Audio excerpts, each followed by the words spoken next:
ప్రభువు మీతో ఉండునుగాక. మీ ఆత్మతోనూ ఉండునుగాక. పునీత లూకా వ్రాసిన శుభవార్తలోని భాగము. ప్రభువా మీకు మహిమ కలుగునుగాక.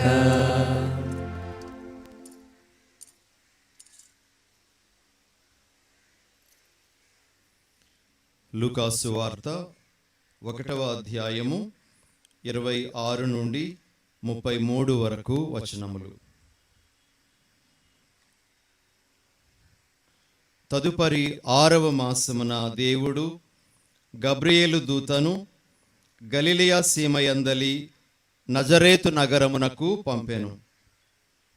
ఆ దేవదూత దావీదు వంశస్థుడగు యోసేపునకు ప్రదానము చేయబడిన కన్యక యొద్దకు, ఆమె పేరు మరియమ్మ. దేవదూత లోపలికి వచ్చి ఆమెతో, అనుగ్రహ పరిపూర్ణురాలా, నీకు శుభము, ప్రభువు నీతో ఉన్నారు అనెను. మరియమ్మ ఆ పలుకులకు కలత చెంది ఆ శుభవచనము ఏమిటో అని ఆలోచించుచుండగా దేవదూత, మరియమ్మ భయపడకుము, నీవు దేవుని అనుగ్రహమును పొంది ఉన్నావు.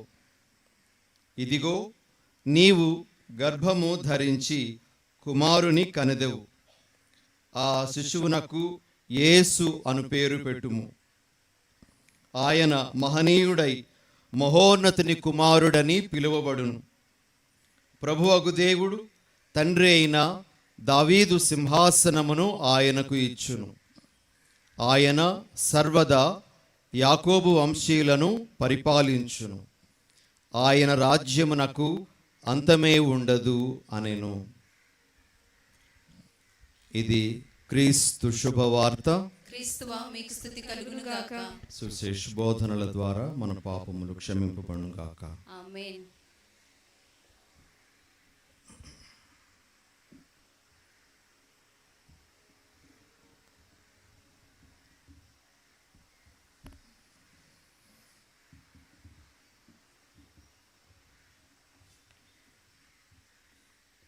క్రీస్తునాథుని యందు ప్రియా సహోదరి సహోదరులారా,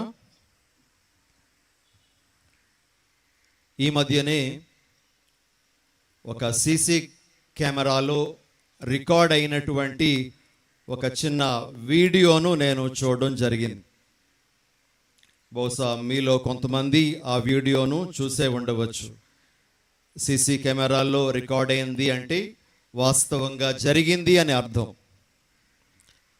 ఆ దృశ్యం ఏమిటి అంటే, ఒక వృద్ధురాలైనటువంటి యజమానురాలు తన ఇంటి వెరండాలో ఒక వాలు కుర్చీలో కూర్చొని రెస్ట్ తీసుకుంటుంది, విశ్రాంతి తీసుకుంటూ ఉంది.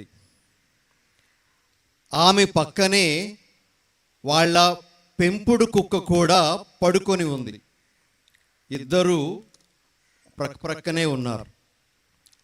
సడన్గా ఆ కుక్క లేచి ఆమె యొక్క బట్టలు లాగుతూ బయటకు నడిపించటానికి ప్రయత్నం చేస్తుంది. ఆమె లేచింది, ఎందుకు ఈ కుక్క నన్ను బయటికి లాక్కొని వెళ్తుంది అని మరి అర్థం చేసుకోలేక మెల్లిగా ఆమె కుర్చీలో నుంచి లేచి ఇలా ఒక 5 అడుగులు వేసిందో లేదో పైన ఉన్నటువంటి స్లాబ్ తాలూకా పెచ్చు కరెక్ట్గా ఆమె కూర్చున్న దగ్గరే పడింది. ఆ కుక్క ఎలా పసికట్టిందో ఎవరికీ తెలియదు. రానున్నటువంటి ఆ ప్రమాదాన్ని అది ఎలా పసిగట్టి తన యొక్క యజమానురాలిని కాపాడిందో ఎవరికీ తెలియదు. తర్వాత ఆ ముసలమ్మ, ఈ చిన్న సంఘటన ఎందుకు చెప్తూ ఉన్నాను అంటే, ఫ్రాన్సిస్కన్ మఠానికి చెందినటువంటి ఒక వేదాంతి, థియోలోజియన్ అని అంటారు. ఒక వేదాంతి, ఆయన పేరు డన్ స్కాటస్. ఆయన ఒక చిన్న ఉదాహరణ ఇలా ఇస్తాడు. మనము ఒక వ్యక్తిని 2 రకాలుగా కాపాడవచ్చు అని ఆయన చెప్తాడు. దానికి ఆయన ఇచ్చేటువంటి ఉదాహరణ ఏమిటి అంటే, ఒక వ్యక్తి నడుచుకుంటూ వెళ్తున్నాడు అనుకోండి. ఆ దారి అతడికి క్రొత్త. ఆ దారిలోన ఒక పెద్ద గొయ్యి ఉంది అనే విషయం అతడికి తెలియదు. ఇప్పుడు అలా నడుచుకొని వెళ్తున్నటువంటి అతను గొయ్యిలో పడిపోయిన తరువాత ఎవరైనా తాళ్ల సహాయంతో అతన్ని పైకి లేపి అతన్ని రక్షించవచ్చు. అది ఒక విధానం. గోతిలో నుంచి బయటకు తీసి అతన్ని రక్షించవచ్చు. అది కూడా రక్షించడమే. అయితే రెండో విధానం ఏమిటి అంటే, అతడు గోతిలో పడకుండానే ముందుగానే మనము హెచ్చరించి అతన్ని కాపాడు. ఇదిగో అక్కడ గొయ్యి ఉంది, గోతిలో పడిపోతే చాలా ప్రమాదం, చూసుకొని వెళ్ళండి అని మనము వారించడం, హెచ్చరించడం, ఆ గోతిలో పడకుండానే కాపాడడం అనేటువంటిది రెండవ విధానం. ప్రియ సహోదరి సహోదరులారా, ఈ డన్ స్కాటస్ అనేటువంటి వేదాంతి ఏం చెప్తాడు అంటే, మామూలుగా మనమే 2 రకాలుగా ఎవరినైనా సరే కాపాడుతాం. అందులో ఏది మనకు చేతనైతే దానిని మనం అనుసరిస్తాం. దేవుడు ఈ 2 విధానాలలో ఒక విధానాన్ని మరియ మాత ఎడల వాడుకున్నాడు అని మరి ఈ డన్ స్కాటస్ చెప్తారు. అదేమిటి అంటే, మరియమాత జన్మ పాపము అనేటువంటి ఆ గొయ్యిలో, ఆ ఊబిలో పడకుండా దేవుడు ముందుగానే ఆమెను వారించాడు, లేదా ఆమెను ఆయన కాపాడాడు. తద్వారా ఆమె రక్షింపబడింది అని డన్ స్కాటస్ అంటారు. ప్రియ సహోదరి సహోదరులారా, మనము మరియమాత జన్మపాప మాలిన్యం సోకకుండా పుట్టింది అని చెప్పేటప్పుడు చాలామంది ప్రొటెస్టెంట్ సహోదరులు అనేటువంటిది ఏమిటి అంటే, అలా ఆమె పుట్టింది అంటే ఆమెకు రక్షకునితో పని లేదు కదా అనే విధంగా విమర్శిస్తారు. అయితే మనం గమనించాల్సినటువంటి విషయం ఏమిటంటే, మరియమ్మ గారు తాను పాడినటువంటి స్తోత్ర గీతంలో ఈ విధంగా ఆమె అంటారు. లూకాసు వార్త 1వ అధ్యాయము 47వ వచనంలో, నా రక్షకుడగు దేవుని యందు నా ఆత్మ ఆనందించుచున్నది అని. అంటే మరియమాత, నాకు కూడా రక్షకుడు అవసరమే, నేను కూడా రక్షింపబడాలి అనేటువంటి ఆ భావాన్ని, ఆ విశ్వాసాన్ని తాను పాడినటువంటి స్తోత్ర గీతంలో వ్యక్తం చేసి ఉంది. ప్రియ సహోదరి సహోదరులారా, అయితే దేవుడు మరియమాతను ఏ విధంగా ఆ జన్మ పాప మాలిన్యం సోకకుండా కాపాడాడు అంటే, మన వేదాంత పండితులు చెప్పేటువంటిది ఏమిటంటే, యేసు ప్రభు 2025 సంవత్సరాల క్రితం మన కొరకు సిలువలో మరణించారు. అయితే ఈ కాలంలో పుట్టినటువంటి మనము యేసు ప్రభు నా కోసం మరణించారు అని 2025 సంవత్సరాల తర్వాత కూడా మనం చెప్పుకుంటున్నాం. ఆయన ఎప్పుడో చనిపోయినప్పటికీ కూడా ఇప్పటికీ కూడా మనము దానిని అన్వయించుకుంటూ ఉన్నాం. అదే ప్రియ సహోదరి సహోదరులారా, యేసు ప్రభు యొక్క మరణ పునరుత్థానాల ఫలితము ఆయన మరణించడానికి, ఆయన మరల పునరుత్థానం చెందడానికి ముందే దేవుడు అద్భుత రీతిలో మరియమాతకు అన్వయించారు. ఇప్పటికీ మనం ఏ విధంగా యేసు ప్రభు యొక్క ఆ శ్రమల మరణ పునరుత్థాన ఫలాన్ని అనుభవిస్తూ ఉన్నామో, ఆ ఫలమే ముందుగానే ఆమెకు అందజేయబడింది. ఆ విధంగా ఆమె కూడా రక్షింపబడింది అని మన వేదాంత పండితులు మనకు తెలియజేస్తారు. ప్రియమైన సహోదరి సహోదరులారా, ఈరోజు మనం ధ్యానించటానికి ఇవ్వబడినటువంటి అంశం ఏమిటి అంటే మరియ తల్లి పాప క్షమాపణకు అంకురార్పణ. అంటే పాప క్షమాపణ అనేటువంటిది ఆమె నుండి ప్రారంభమైంది.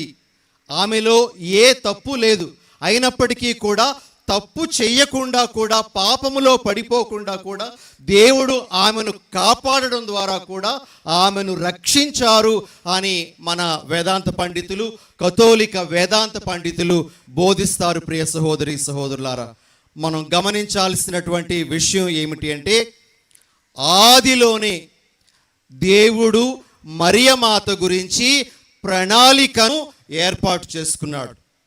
మనందరికీ బాగా పరిచయమైనటువంటి వాక్యం మనము ఆదికాండము 3వ అధ్యాయం 15వ వచనంలో దేవుడు సర్పముతో చెప్పే మాటల్ని తరచూ పూజా ప్రసంగాల్లో వింటూ ఉంటాం.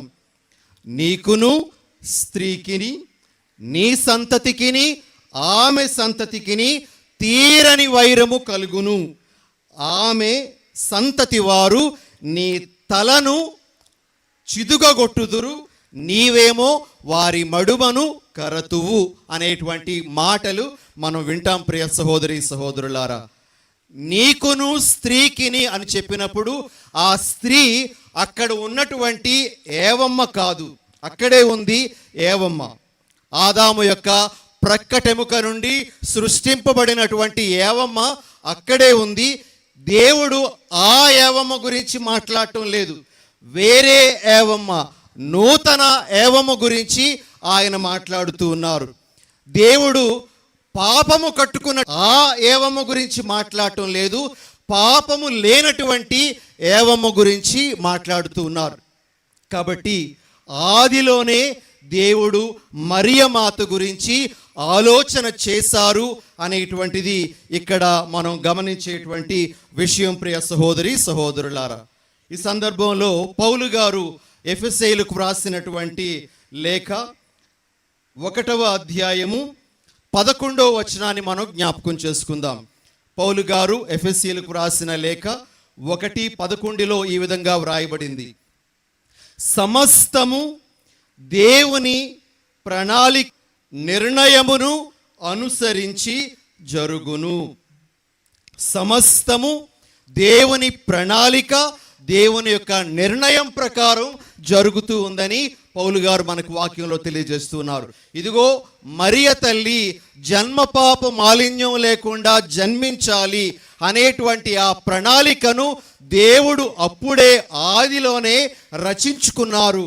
కాబట్టి మరియ తల్లి పాప క్షమాపణకు అంకురార్పణ అని మనం చెప్పొచ్చు. ప్రియ సహోదరి సహోదరులారా, ఈరోజు మనం సువార్తలో గాబ్రియేలు దూత మరియమాతకు మంగళవార్త చెప్పినటువంటి ఆ విషయాన్ని ఆలకించాం. మరియమాత దగ్గరకు గాబ్రియేలు దూత వచ్చినప్పుడు మరియమాతను సంబోధించినటువంటి విధానాన్ని ఒకసారి మనం పరిశీలించాలి. గ్రీక్ భాషలో ఆ సంబోధన ఇలా ఉంటుంది: కైరే కెకారితోమినే అనేటువంటి మాట. కైరే కెకారితోమినే అనేటువంటి గ్రీకు మాటల్ని ఈ సందర్భంలో మనం గుర్తుంచుకోవాలి. ఈ మాటల్లోన మనము మంగళవార్త జపంలో చెప్తున్నట్లుగా దేవదూత దేవవర ప్రసాదం చేత నిండిన మరియమ్మ అని చెప్పలేదు. ఆమె ఎలా చెప్పింది అంటే అనుగ్రహ పరిపూర్ణురాల, hail full of grace, hail full of grace అని ఆమెకు చెప్పడం జరిగింది. ఇక్కడ మనం గమనించాల్సిన ఒక ముఖ్యమైన విషయం ఉంది.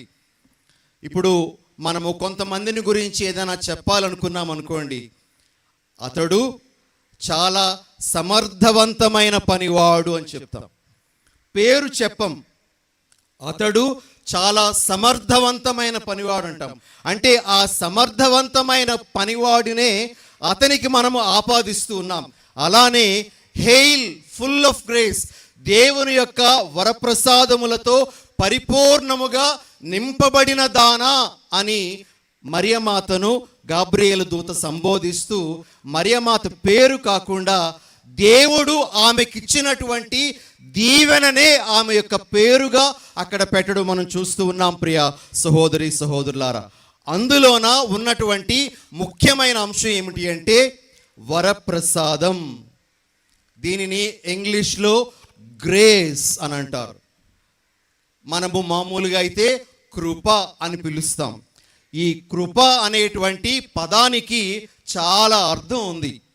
కృప అంటే దీవెన కాదు. మనం కృప అనగానే ఏదో దీవెన అనుకుంటాం. నీ కృపలకు స్తోత్రం అని మనం పాడుతూ ఉంటాం. కృప అంటే దీవెన అని మనము మామూలుగా తీసి పారేయకూడదు. ప్రియ సహోదరి సహోదరులారా, గ్రేస్ అంటే అన్మెరిటెడ్ బ్లెస్సింగ్. గ్రేస్ అంటే అన్మెరిటెడ్ బ్లెస్సింగ్ అంటే నువ్వు పొందడానికి నీకు అర్హత లేకపోయినా, నీకు యోగ్యత లేకపోయినా అది నీకు ఇవ్వబడింది. నీకు వాస్తవానికి ఆ అర్హత పొందడానికి శక్తి లేదు, కానీ దేవుడు నీకు ఆ అర్హతనిస్తూ ఆ దీవెన, అలాంటి దానిని గ్రేస్ అని చెప్తాం. మరియమాతకు దానినే పేరుగా ఇవ్వడం జరిగింది. హెయిల్ ఫుల్ ఆఫ్ గ్రేస్ అని దేవదూత చెప్పడంతో నీకు అన్ని దీవెనలు దేవుడు సమృద్ధిగా ఇచ్చాడు. ఆ దీవెనల్లో ముఖ్యమైనటువంటిది ఏమిటంటే పడకుండా దేవుడు నీకు వరం ఇచ్చాడు. అలానే ఈ లోక పాపమాలిన్యం కూడా అంటకుండా జీవించే వరాన్ని నీకిచ్చాడమ్మా అని గాబ్రియేలు దూత మరియమాతకు చెప్పడం జరిగింది. ప్రియ సహోదరి సహోదరులారా, అందుకే మరియమాత నుండి పాప క్షమాపణ ప్రారంభమైంది అని మనం చెప్పుకుంటూ ఉంటాం, గర్వంగా ప్రకటిస్తూ ఉంటాం. ప్రియమైనటువంటి సహోదరి సహోదరులారా, ఇవి కొన్ని ముఖ్యమైనటువంటి విషయాలు మనము మరియమాతకు సంబంధించి ఈరోజు మన మనసులో పెట్టుకోవలసినటువంటివి. ఇవన్నీ కూడా వేదాంతపరమైనటువంటి భావాలు. ఈరోజు వెళ్తూ ఉండగా ఉదయం ఫాదర్స్ మధ్య ఒక చిన్న డిస్కషన్ వచ్చింది. మరి ముఖ్యంగా మరియమాతకు సంబంధించి చాలా ప్రశ్నలు ప్రొటెస్టెంట్ వాళ్ళు వేయడం కాదు, కానీ ఈ మధ్య మన క్యాథలిక్స్ కూడా వేస్తున్నారు అని ఎవరో అంటున్నారు.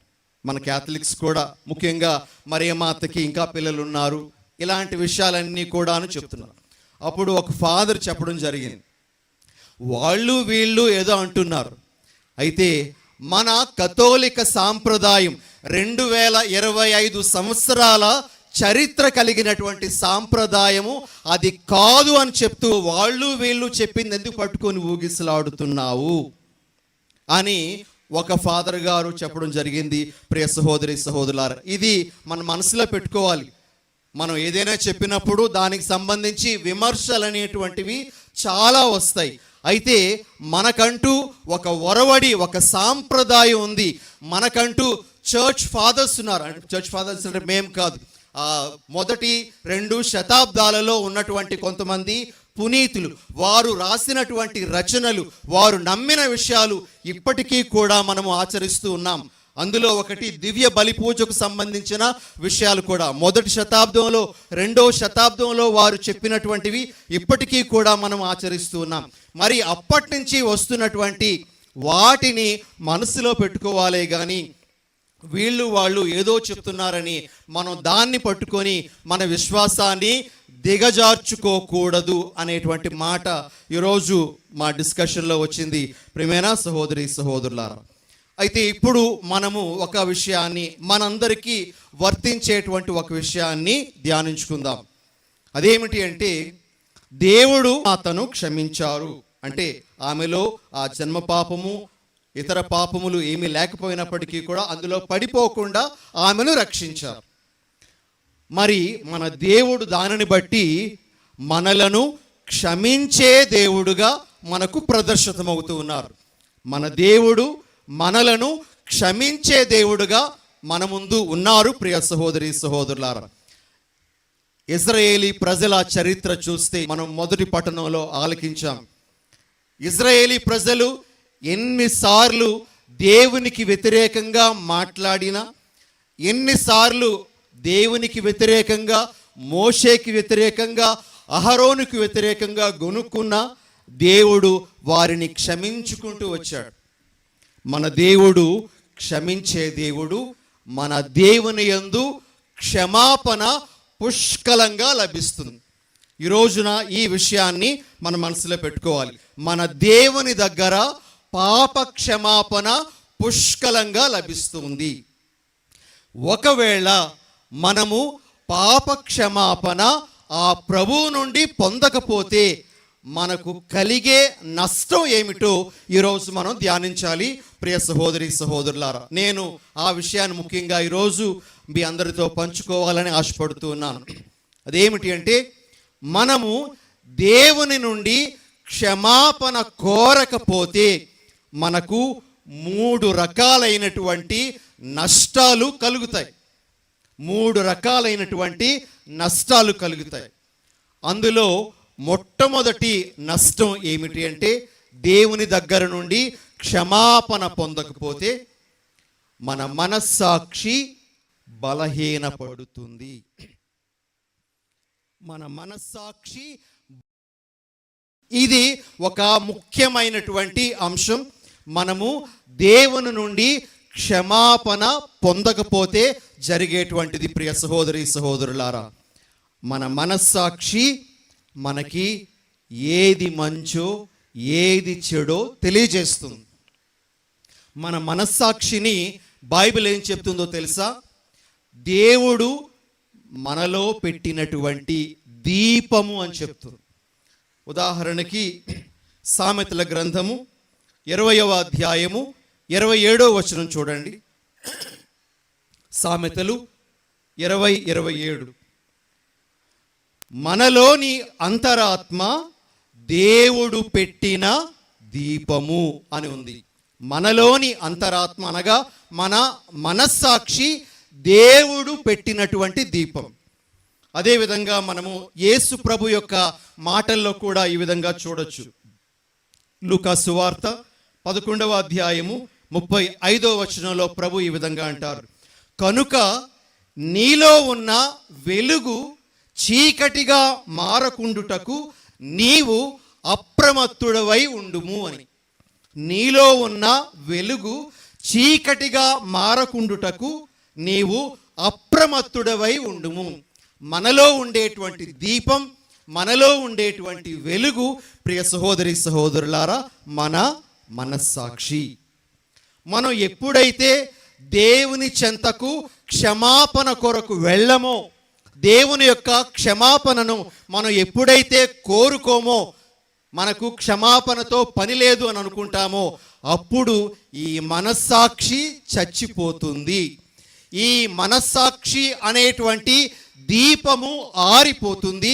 ప్రియమైనటువంటి సహోదరి సహోదరులారా, అదేవిధంగా మన మనస్సాక్షిని దేవుని యొక్క స్వరముతో కూడా పోలుస్తారు. దేవుని యొక్క స్వరం, దేవుడు మనలో పలికేటువంటి మాటే మన మనస్సాక్షి అని కూడా మనకి వాక్యం తెలియజేస్తుంది. దీనికి సంబంధించి మనము రోమీయులకు పౌలుగా రాసినటువంటి లేఖ 10వ అధ్యాయం 8వ వచనంలో ఈ విధంగా చదువుతాం, దేవుని వాక్కు నీ సమీపముననే, నీ పెదవుల పైననే, నీ హృదయములోనే ఉన్నది అని. దేవుని వాక్కు నీకు అత్యంత సమీపంలో, నీ పెదవుల మీద, నీ హృదయంలో ఉంది అని వాక్యం తెలియజేస్తుంది. ప్రియమైన సహోదరి సహోదరులారా, ఇదే మన మనస్సాక్షి. మనము పాపములు ఒప్పుకోకపోతే, పాప క్షమాపణ కోరుకోకపోతే మనకు కలిగేటువంటి మొట్టమొదటి నష్టం ఇదే. మన యొక్క మనస్సాక్షి బలహీన పడిపోతుంది. ఇక మనకి హెచ్చరింపులు రావు. మనం తప్పు చేసినా సరే మనలను నిందించే ఆ మనస్సాక్షి పని చేయదు. ప్రియ సహోదరి సహోదరులారా, కాబట్టి అలాంటి స్థితిలోనికి మనం వెళ్ళిపోకూడదు. కాబట్టి పాప క్షమాపణకై మనం దేవుని చెంతకు వెళ్ళాలి అనేటువంటిది ఇక్కడ వాక్యం మనకు తెలియజేస్తున్నటువంటి విషయం.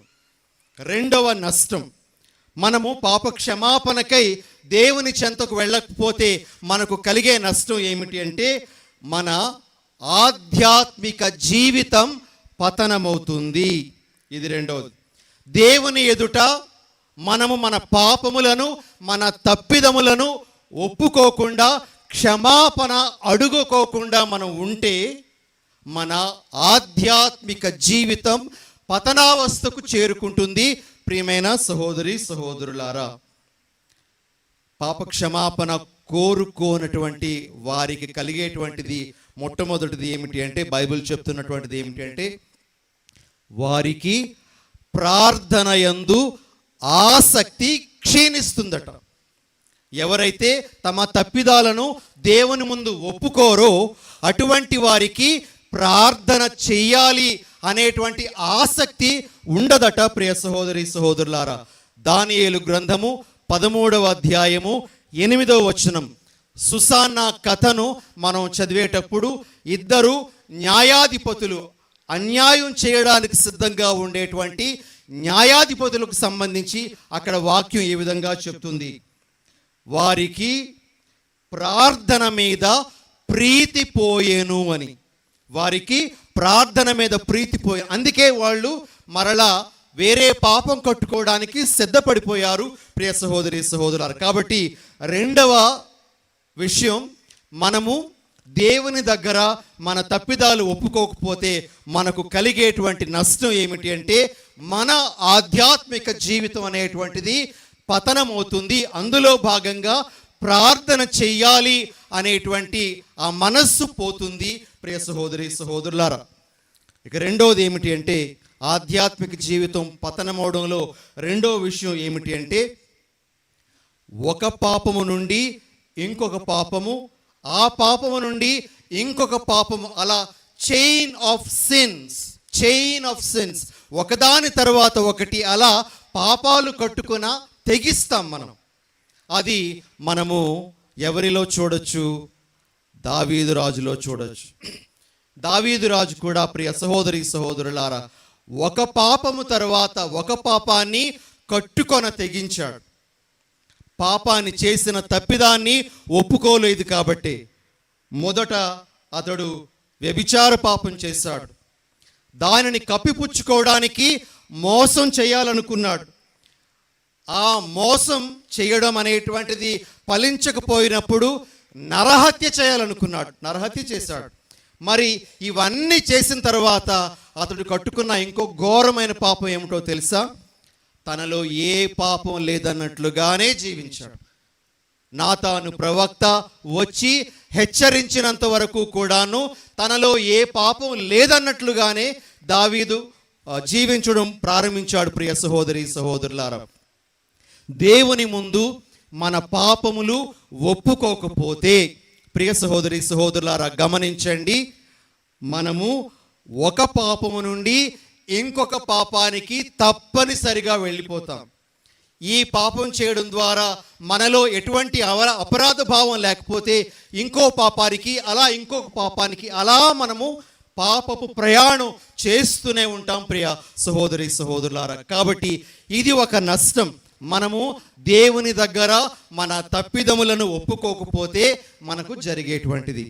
ఇక ఆఖరిది, మూడవది ఆధ్యాత్మిక నష్టం ఏమిటి అంటే, మనము నిత్య జీవితాన్ని కోల్పోతాం. దేవుడు మనకు వాగ్దానం చేస్తున్నటువంటి ఆ నిత్య బహుమానానికి మనం దూరం అయిపోతాం. ప్రియ సహోదరి సహోదరులారా, ఇది చాలా చాలా ముఖ్యమైనటువంటి విషయంగా మనము గమనించాలి. మనము యోహాను గారు రాసినటువంటి మొదటి లేఖ 3వ అధ్యాయము 8-9 వచనాల్లో ఈ విధంగా దేవుని వాక్యాన్ని వింటాం. సైతాను ఆది నుండి పాపి అయి ఉండెను కనుక పాపపు జీవితము కొనసాగించు వ్యక్తి సైతానుకు చెందినవాడగును. ఎవరైతే తమ తప్పిదాలు ఒప్పుకోరో దేవుని ముందు, అటువంటి వారు సైతానుకు చెందిన వాళ్ళు అవుతారు. మరి సైతానుకు చెందిన వాళ్ళు కాబట్టి వారు దేవుని బిడ్డలుగా ఉండలేరు. దేవుని బిడ్డలుగా ఉండలేరు కాబట్టి వారు నిత్య జీవితానికి అర్హత పొందలేరు. ఇది దేవుని యొక్క వాక్యం మనకు బోధించే విషయం. ప్రియ సహోదరి సహోదరులారా, దేవుని దగ్గర మనము పాప క్షమాపణ కోసం నిలబడకపోతే, మోకరించకపోతే, అడగకపోతే నిత్య జీవితాన్ని మనము కోల్పోతాం అనే విషయాన్ని మనం మర్చిపోకూడదు. ఈరోజు ప్రియ సహోదరి సహోదరులారా, మరియమాత పాప క్షమాపణకు అంకురార్పణ అని మనము ధ్యానిస్తూ ఉండగా దేవుడు ఆమెకు రక్షకుడుగా ఉండాడు. ఆమె పాపములో పడిపోకుండా తన యొక్క వరప్రసాదాన్ని ఆమె మీద కుమ్మరించాడు. అయితే మనము పాపములో పడిపోతూ ఉండగా దేవుడు మనకు ఒక సాధనాన్ని మన ముందుంచుతూ ఉన్నాడు. అదే పాప సంకీర్తనం.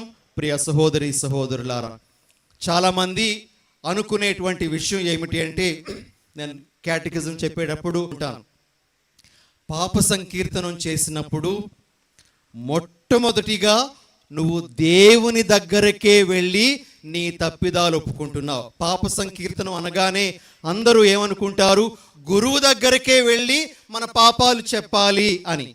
ప్రియ సహోదరి సహోదరులారా, మన కథోలిక వేదాంతం అది బోధించదు. పాప సంకీర్తనంలో మొట్టమొదటి స్టెప్ దేవుని సన్నిధిలో నువ్వు మోకరించి నువ్వు చేసిన పాపాలు జ్ఞాపకం చేసుకోవాలి. నువ్వు దేవుని దగ్గర నీ పాపాల కొరకు దుఃఖపడాలి. నువ్వు దేవునికి మాట ఇవ్వాలి. ఆ తర్వాతనే నువ్వు గురువు దగ్గరకు వస్తూ ఉన్నావు. అనగా నీ మొదటి పాప ఒప్పుకోలు అనేటువంటిది దేవుని దగ్గర జరుగుతుంది. అది లేకుండా నువ్వు లైన్ కట్టేస్తే అది నిజమైనటువంటి పాప సంకీర్తనం కాదు.